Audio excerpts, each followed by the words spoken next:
Good afternoon. Apologies for the delay. It's great to be back with everybody. Certainly miss seeing most of you who weren't on the road. Most of you. I gave myself a little wiggle room there. The President's historic 5-country trip to Asia was an incredible success. He rallied the world against the menace of North Korea, strengthened our alliances, and showed our commitment to a free and open Indo-Pacific region, and took a stand for fair and reciprocal trade.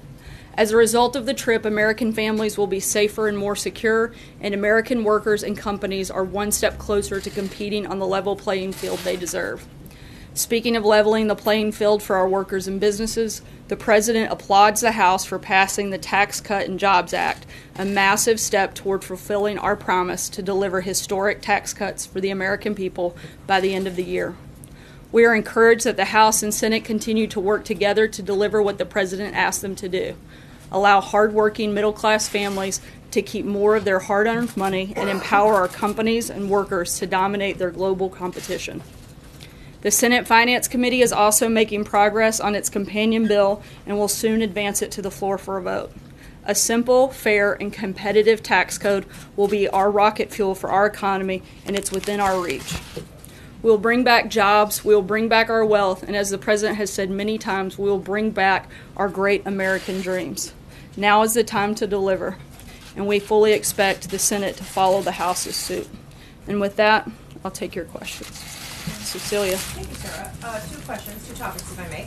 Does the President believe Roy Moore's accusers, and does he think Roy Moore should drop out of this race? Look, the President believes that these allegations are very troubling and should be taken seriously, and he thinks that the people of Alabama should make the decision on who their next senator should be. So that's a no, he thinks Roy Moore should stay in?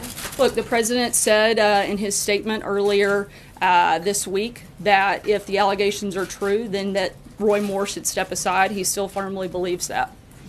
Major. How would the President like to see that truth proven? Look, I'm not going to get into and litigate back and forth, but the President's been clear that if any of these allegations are true, allegations that he takes very seriously, finds very troubling, if those do happen to be true, then he should do the right thing and step aside. Does the President believe the accusations themselves, that is to say the women themselves and their own credibility, can be established outside of them making these allegations? What's the mechanism by which the President would be satisfied that the allegations are true? Look, I don't think the President's laid out what the mechanisms are. That should be determined possibly by a court of law. But that's also something in a decision that the people of Alabama need to make, not the President, whether or not they want Roy Moore to support them in the Senate. Sarah, Ivanka Trump says that she has no reason not to believe the women who come forward. Does the President disagree with her position? Look, the President's not disagreeing with anybody. He's saying that he finds the allegations to be extremely troubling. He doesn't know any more than you do on this fact, other than that these are something that should be taken very seriously, and that the people of Alabama should be the ones to make the decision on whether or not to support Roy Moore. Matthew. Thank you, Sarah. Having the information that we have and the information that the people of Alabama have, would President Trump vote for Roy Moore?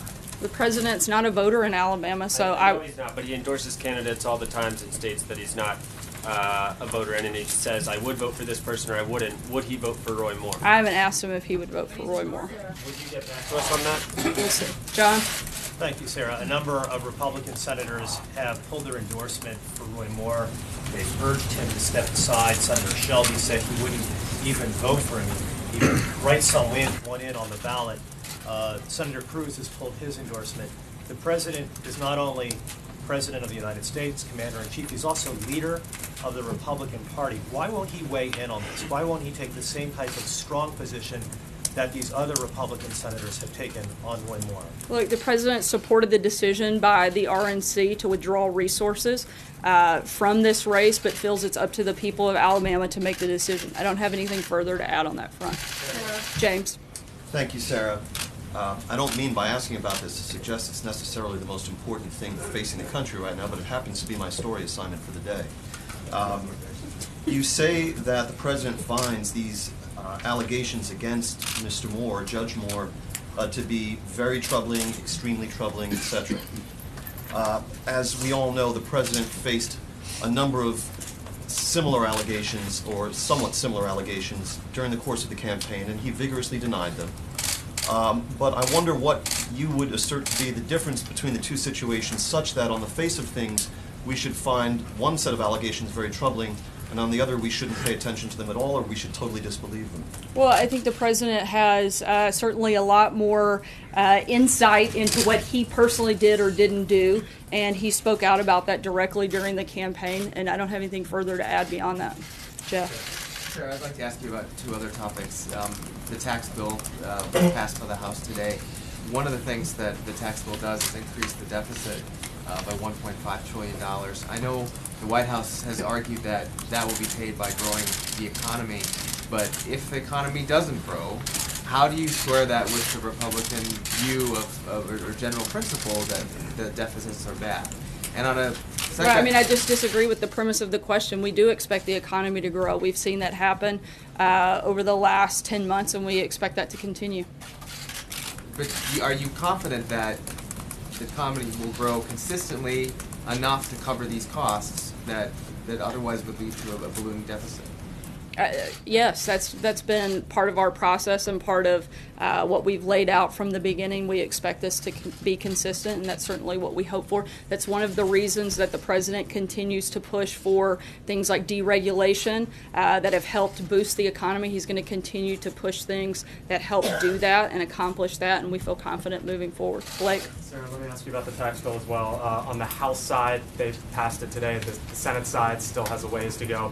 These are similar, but they are also different bills and plans. At this point, does the president have a preference for the House or the Senate bill, and if so, which one? Right now, both bills achieve the president's priorities. That's been his focus. Tax cuts for middle-class families, simplifying the tax code, slashing tax for businesses of all sizes so they can grow, create jobs, raise wages for their workers, and compete in the global marketplace. He's laid out those priorities right now. Both of those pieces of legislation do that, and that's what he's been focused on throughout the process. You didn't say they're repealing the Obamacare individual mandate. Is that a priority for the president as well? That's something the president obviously would love to see happen, but in terms of the big things that he laid out on the very front end of the principles for the tax reform package, it's those things I just laid out.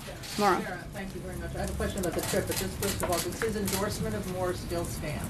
Look, as I've said, the president believes this is a decision for the people of Alabama to make, not one for him to make. Okay. And my question about the trip is that he's made a strong argument that having a good relationship with Russia and with Vladimir Putin is a good thing for the United States. Does the president believe that Putin would ever lie to his face? Look, as the president said many times before, he doesn't think that it's helpful for him to get into a back and forth argument with Vladimir Putin, but he does think that there are places where we can work with Russia, particularly whether it's on Syria, North Korea, or other big global issues that the world is facing, and that's been the president's focus, and he's going to continue to look for ways that we can work with them that help America. Stephen. Let me ask you another question about tax reform. 13 Republicans in the House today broke from the president, broke from their party leaders because they believe that this bill will actually increase taxes for some, if not many or most, of their constituents in California, New Jersey, and New York. Those 13 members represent millions of people who, in theory, voted for the president believing that he would lower their taxes. So what does the president say to those people, and how is this whole tax reform endeavor for them not a bait and switch? Look, the president's still incredibly focused. He's laid out his priorities of making sure that this tax plan helps those in the middle class, and that's exactly what it does. That's the focus of both pieces of legislation in the House and the Senate. Jim? On Roy Moore, would the president campaign with Roy Moore? Not that I'm aware of. And can I ask you a follow-up? Do you think he's a creep? Do I? Yeah. Look, I don't know Roy Moore. I haven't met him in person, so I wouldn't be able to respond to that. Kristen. Does the president think that Roy Moore is qualified to serve in the U.S. Senate? Look, the president, as I've said about 7 or 8 times now, thinks that this is a decision for the people of Alabama to make. Sarah, we've heard from you. Sarah, we've heard from you, and we've heard from Ivanka on this. When are we going to hear from the president himself? The president has put a statement out earlier in the week when we were on the trip, and he stands by that statement. He's ignored shouted questions for 2 straight days. He's the president of the United States. the leader of the Republican Party. I think a lot of people want to hear I'm from him aware on of all this. of those qualifications of the president, and it's actually my job to come out here and answer questions on his He's the behalf, which I'm president. doing, which I've done, and which he has done repeatedly over the last 12 days while we were on a trip across Asia. So to act like he hasn't answered questions is just Does he silly. think Senator Al Charlie. Franken should step down? On the- What does on he the think other of side of the Senator Al aisle, Franken? Sorry, Chris, I'm going to move around. On the other side of the aisle, does the president have a response to the allegations against Senator Al Franken and also the mistrial over Senator Bob Menendez? On Senator Franken, it appears that the Senate is looking into that, which they should, and we feel that's an appropriate action. I haven't asked him about Senator Menendez. Could you talk a little bit about the decision-making behind apparently appointing Mick Mulvaney to lead the Consumer Financial Protection Board, at least on an interim basis, given the fact that he's been a longstanding critic of the board and its in existence in the first place, and what signal should we take from that in terms of the future of that board and direction? I don't have any announcements on that front at this point, but we'll follow up with you in the coming days over any movement in that area. Francesca? Thank you, Sarah. China has announced that it's sending a special envoy to North Korea tomorrow. The president was just in Beijing. Is that something that the president talked to President Xi about while he was there? Is that something that the president favors? The president certainly favors China taking a greater role in putting maximum pressure on North Korea. This is one of the things that he and President Xi spoke extensively about over the course of our visit, and certainly any effort in order to denuclearize the peninsula there in North Korea, then China participating in that, the president certainly supports those efforts. Sorry, and I have another question about China and trade. Yesterday in his remarks, the president said that we can no longer tolerate unfair trading practices that steal American jobs, wealth and intellectual property. The days of the United States being taken advantage of are over. He specifically mentioned China as he said all of those words. Does the president still believe that China is raping the U.S. economy? Look, the president knows that there hasn't been a fair and reciprocal trade with China. He doesn't think that we've had great deals in place with China, and he's been very clear, and he was very clear directly with President Xi, which he'll continue to be, that we want to make sure that Americans and American workers in particular are getting the best deal and the best pieces possible. That was one of the reasons that he worked to secure massive deals of totaling over $250 billion while he was in China. He's going to continue to push for those types of efforts. Jordan? Thanks, Sarah. Before the president left for Asia, officials here hinted that North Korea might be added back onto the list of state sponsors of terror. Has the president decided to go forward with that move? I believe the president will be making an announcement and decision on that at the first part of next week. We'll keep you posted on those details. Hunter? Thank you, Sarah. The Fish and Wildlife Service is lifting a ban and will now allow elephant trophies imported from Zambia and Zimbabwe. President Trump has previously said he disagreed with big game hunting. Why does he want this ban lifted, and has he changed his view on the practice? Actually, there hasn't been an announcement that's been finalized on this front, but at this point I defer you to the Department of Interior. I did speak to them today. They said that they have a draft of what's going in the Federal Register tomorrow. So Again, there hasn't been an announcement, and until that's done, I wouldn't consider anything final. Again, I would defer you to the Department of Interior for the time being, and when we have an announcement on that front, we'll let you know. Thank you, Sarah. The Senate Judiciary Committee today sent a letter to Jared Kushner alleging that he did not provide all the information that he should have about his emails during the campaign, including emails regarding WikiLeaks. Do you acknowledge that Mr. Kushner has not been fully forthcoming? And then secondly, Donald Trump Jr. sent out all of his correspondence with WikiLeaks on his Twitter account. Do you acknowledge that the campaign was in touch with WikiLeaks during the campaign, and was the president aware that his son was corresponding with WikiLeaks? On the first question, Jared's attorney will be putting out a statement momentarily. If that hasn't happened yet, it'll probably happen here within the next half hour or so, so I would refer you to that. In terms of any other questions dealing with the campaign, I'd refer you to the campaign. Deborah? Thank you, Sarah. After the House passed the GOP health care law, you had a celebration in the Rose Garden. I'm assuming there's not going to be a celebration today about the tax bill. What are you doing differently this time around? Look, the president was on the Hill earlier today to praise and rally support for the vote. He's very engaged in this process. We're going to continue to be, and we're looking forward to seeing the same results come out of the Senate when they pass a bill and signing historic tax cuts and tax reform by the end of the year. Noah? Yes, you talked about the tax bill in terms of fulfilling the promise to middle-class people that the president made during the campaign and afterward. Why does the president support a bill, though, where the individual tax rates will, the cuts will expire at the end of 2025, but the corporate rates will never expire, going down from 35 to 20? Look, the president laid out his principles. That's what we've said all along. We're counting on the House and Senate to actually put in the details of that legislation that reflect the priorities that the president laid out. We're going to continue letting this bill work through the process, and right now we think it's in a really good place, and we're going to keep pushing forward for progress. Do you think that's a fair bill, to have that one provision expire and the other not? Again, the president has made clear what his priorities for this legislation are, and we're going to continue to stay focused on those. What is Jessica? the priority on that count? One of the other things that happened in China right after the president left was that this announcement about more foreign ownership in the financial sector in China was announced, but it was announced after the president left. I wonder if that came up in the conversations between the presidents and if that was part of any ongoing conversations or deals that were reached during the visit or before the visit. I'm not sure if that specific thing came up. I'd have to check and get back to you.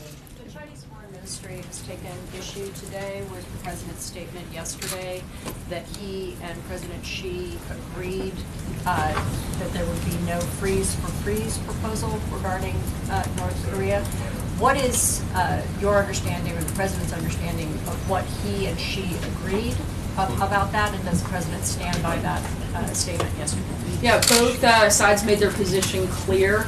They're different, but we agree that they're going to be different positions, and therefore it's not going to move forward from this point. Thank you, Sarah. Sarah, before the president left for his trip to Asia, he called on the Justice Department to look into the Democrats in that situation, as he put it. And then days later, the Attorney General asked special prosecutors to look into the Uranium One allegations in the Clinton Foundation. Did the president cross any lines or try to influence the Justice Department and the Attorney General to look into the situation of the Democrats? Look, the president hasn't directed any investigation or the appointment of a special counsel. In fact, he said publicly that he hasn't been involved with that, and that's entirely up to the Department of Justice. Brian. Thank you very much. Going back to Russia just a bit, when he said that he spoke with Putin and he believed that Putin meant what he said, in other words, there was no collusion with the government. He actually said he believed that Putin believed what he said, okay, and that he wasn't going to get into an argument with him over that when they had bigger things like North Korea, like the issues in Syria that they needed to deal with and work together on. Okay, so the question being, he's always maintained that it was the Democrats who colluded with Russia. Is he saying that Putin exonerated the Democrats? Look, the president still firmly believes that there was collusion with the Democrats during this election process, but again, he's not going to get into the back and forth with a world leader that he needs to work with and wants to work with in order to deal with some of the big and serious things that are facing our country right now. Sorry, Brian, I'm going to move ahead. Sarah, as a New Yorker, is President Trump concerned that the potential tax increases for hardworking New Yorkers who can no longer deduct state and local taxes might cause an exodus from New York, losing its spot as the U.S. and world financial capital? Look, we've addressed this. A very minimum number of people actually itemize their deductions. But again, I've said it a few times today. I feel kind of like a broken record today. But the president is focused on the principles he laid out and making sure that we get the most tax cuts possible for the people of the middle class and for most Americans, and that's what he's been focused on. Thank you, Sarah. Take one last question. Eamon. Thanks, Sarah. So Senator Johnson, Republican, has raised some questions about the fairness of the tax proposal, particularly the disparity between corporate and individuals and the way they're big corporations and regional corporations and the way they're treated as well. So the question is, what concessions is the White House prepared to make to Senator Johnson? And if you do make concessions to him, are you worried that other Republicans will demand their own concessions on issues of importance to them, and you'll have just a revolving door of senators who want something from you in this bill? I think that's something for the members of the Senate to work through.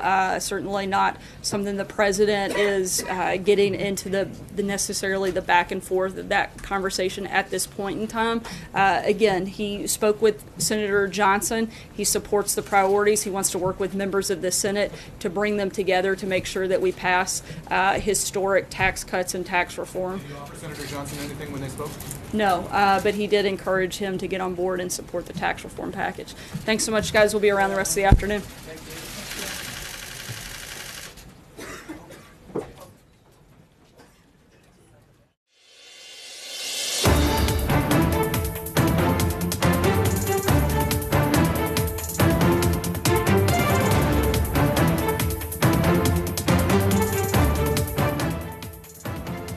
Hi there and welcome to the briefing room. I'm ABC News political director Rick Klein, and a big day, a wild day in Washington and beyond. A lot of rollick in politics and some comment from the White House on the Roy Moore situation. Joined here at our brand new table by Catherine Faulders from our White House team, White House correspondent Tara Palmieri, and also Tom Yamas, our senior national correspondent, joining us right now from Alabama. And Tom, I want to start with you. We didn't hear any change from the White House position. They're still going with this qualifier that if the allegations are true, Roy Moore should go. But we just got some news from the state Republican Party just as this briefing was going underway.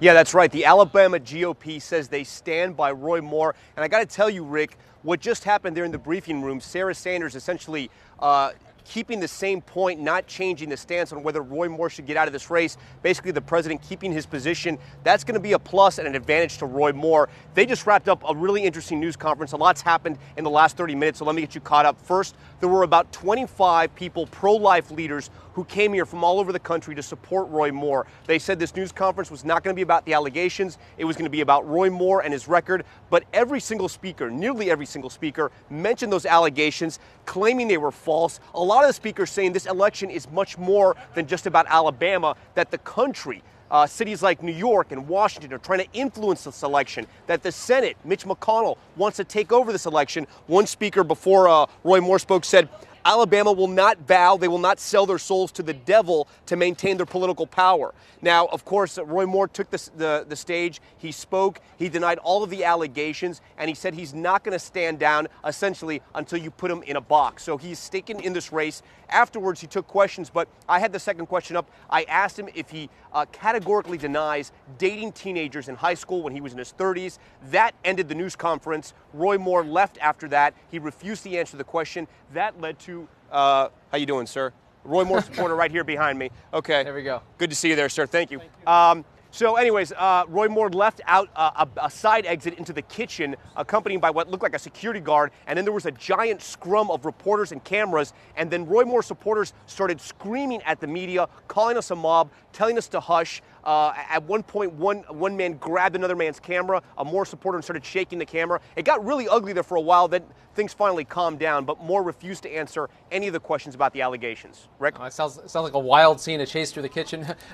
Before we let you go, Tom, I'm just struck by this disconnect. You've been down in Alabama for a couple of days, and it seems like the message from Alabama Republicans, much different from that of Washington Republicans. President Trump, maybe somewhere in between, saying he trusts the voters of Alabama. What do you make of this, though? It sounds like he still has a pretty solid base of support down there.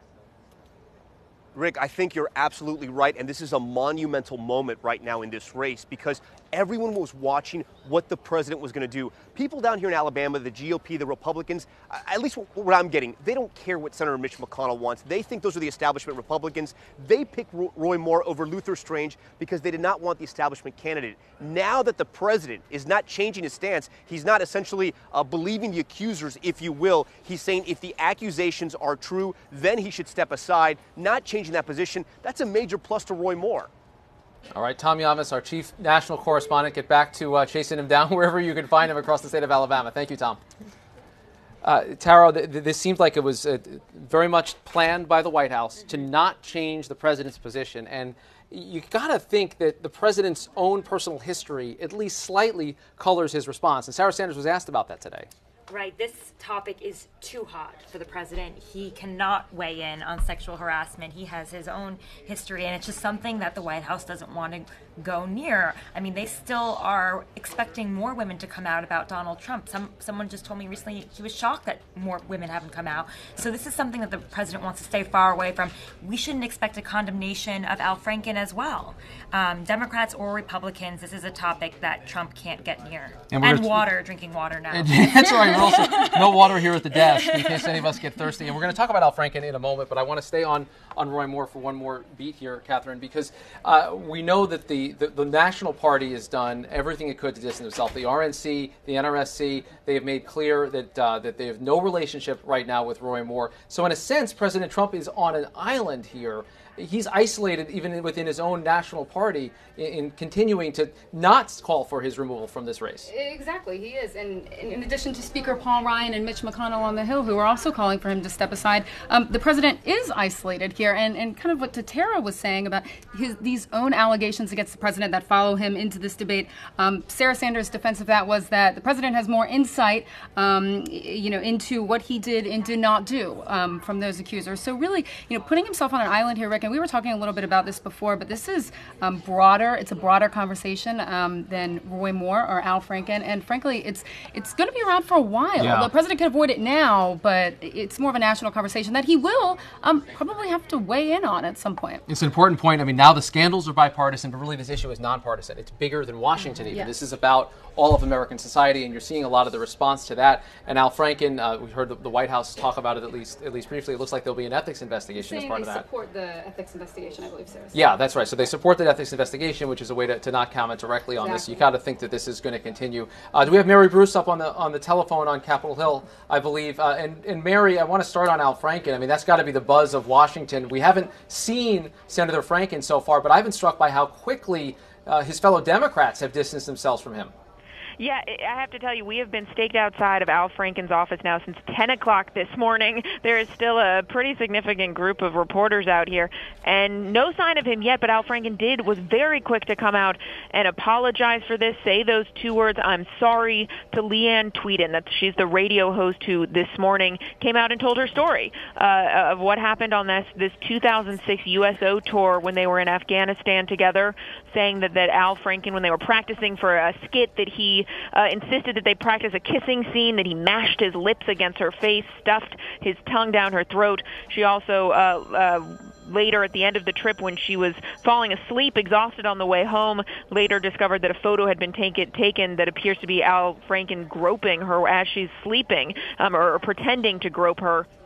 And we've been trying to talk to Democrats about this all day. And at first it was a pretty interesting game of dodgeball, shall we say. A lot of Democrats not interested in responding, saying they'd let Al Franken speak for himself, that they wanted to get the full story. And now you are seeing a lot of Democrats say they want to see this investigation play out. Mitch McConnell has said that he wants this to be taken up before the Ethics Committee. They are going to be taking a look at this. I've talked to several Democrats and Republicans now who feel that is the correct course of action, and they want to get to the bottom of this. But the uniformed, it's becoming a bit of a refrain up here that if these allegations are true and based on what they've seen, that this behavior is disgusting and has no place in the U.S. Senate.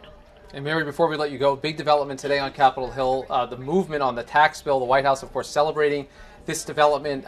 This is the easy part. What happens next? Yeah, celebrating because this was the part that was easy to get done. And you did notice there, Sarah Sanders was asked about the fact that there is no Rose Garden ceremony today to celebrate this, and that's because there's a lot of hard work still ahead. Look, the House version has now been passed, but this bill could be in real trouble over in the Senate.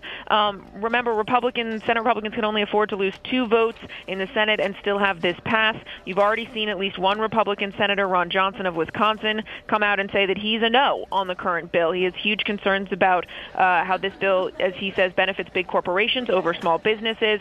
We've seen other senators like Susan Collins of Maine who have serious misgivings about the plan to include a repeal of the individual mandate, the key portion of Obamacare, in this bill. She's concerned about what that could mean for your premiums. And there are a lot of other Republicans who are simply still undecided about this bill. So the math on the Senate side becomes very tricky, and there's a range of issues here that need to be addressed somehow. And reminder, on top of of all of that, you have to somehow conference the Republican Senate bill and the House bill, and there are huge differences just between those two bills to begin with. And of course, the Republicans' own clock is ticking here. They say they still think they can get this done by Christmas. I was talking with Senator Cornyn, top Republican here on the Hill earlier this morning, and he said, look, we always knew this was going to be hard. And I said, well, did you know it was going to be this hard? And he said, well, look, there's a reason this took 2 years the last time they tried to do this. And they don't have 2 years right now. Republicans are up against their own deadline. They are very eager for this win. They want to get something done. The question now is how and if they can address these concerns coming from within their own party. Big doings up on Capitol Hill. Mary, thanks for being here. Get back to the beat. Want to get to Jordan Phelps of the White House in just a moment, but Tara, you wanted to talk to you a little about what you're hearing from Capitol Hill. I spoke with a former Al Franken staffer this morning, and she said that she found his office to be one of the least hostile offices that she's worked in on Capitol Hill. She thought it was safe, and this is something different to hear. So perhaps in his previous life as a comedian, he had a different demeanor, but she said that he didn't have that experience. But she did say she still works on Capitol Hill in another office, and she called it, quote, a largely toxic environment for women and one reason I want to leave. Wow. So this is really an issue that goes beyond a senator's office. It's really a culture on Capitol Hill, and I think we're going to hear a lot more stories like this. Right, exactly. And as we were talking about earlier, a sign that we are going to hear a lot more stories like this, and that this problem is really not going away and frankly growing. Yeah, very big to be continued on that. Jordan Phelps up at the White House. An interesting day in the briefing. It had been about 2 weeks since Sarah Sanders was in front of the cameras because you had that foreign trip wedged in there. It's interesting to me how that didn't come up really at all. No one's talking about that foreign trip despite the president giving that speech yesterday, taking a victory lap. Yeah, the speech that was a victory lap that turned out to just be headlines about him drinking water in the middle of it. We heard one question today about Putin, but this topic and the accomplishments that the White House would like to tout from that foreign trip just can't be discussed today because all of the oxygen in the room is taken up by these allegations of sexual misconduct. And what's really striking to me here, Rick, is the fact that here you have the leader of the Republican Party, the President of the United States, who was quick to come out and support Roy Moore after he won that primary, now basically damaged goods here, can't weigh in on whether he would even vote for him. So really a remarkable moment here at the White House where the President of the United States can't touch this. It is fire for this White House, of course, because of those own allegations of sexual assault against this president. And just something that's really interesting, it was a year ago that the president, then a candidate, in October, said that he was going to sue those women who alleged sexual misconduct against him. And so far, we still haven't seen any suits come out against that. That was one question that we didn't even get around to in today's briefing because this topic is just so hot. So many more questions yet to ask. Yeah, and of course, Roy Moore saying the same about his accusers as we wait on that lawsuit. I want to mention, guys, another headline today that another day might be the big story. Bob Menendez, a mistrial of New Jersey, your native state, Tara. But this is a sigh of relief for Democrats. And the political consequence of this is actually pretty big, right? Because this means that Chris Christie won't replace an appointment. There's no scenario where Menendez is going to be convicted and removed from office. So, sigh of relief. Exactly. Menendez hired a power attorney, Abby Lowell, who actually happens to represent the president's son-in-law. This guy today, yeah. Abby Lowell, I saw him represent John Edwards. It was another case with a hung jury. He is a dynamite defense attorney. So he hired the best, millions of dollars. He even mentioned that in his speech, but and he said he's going to remember people that were against him. A little New Jersey spice there for you. Well, guys, let's wrap this one up. A lot going on today in Washington, but I need some final thoughts from you, Catherine Folders. You know, I think when we talk about Roy Moore and sexual assault allegations, it's, again, whether the president's going to respond, whether this is only a Capitol Hill problem, it's part of a broader conversation. And, you know, whether the president can keep avoiding this, I don't think he can.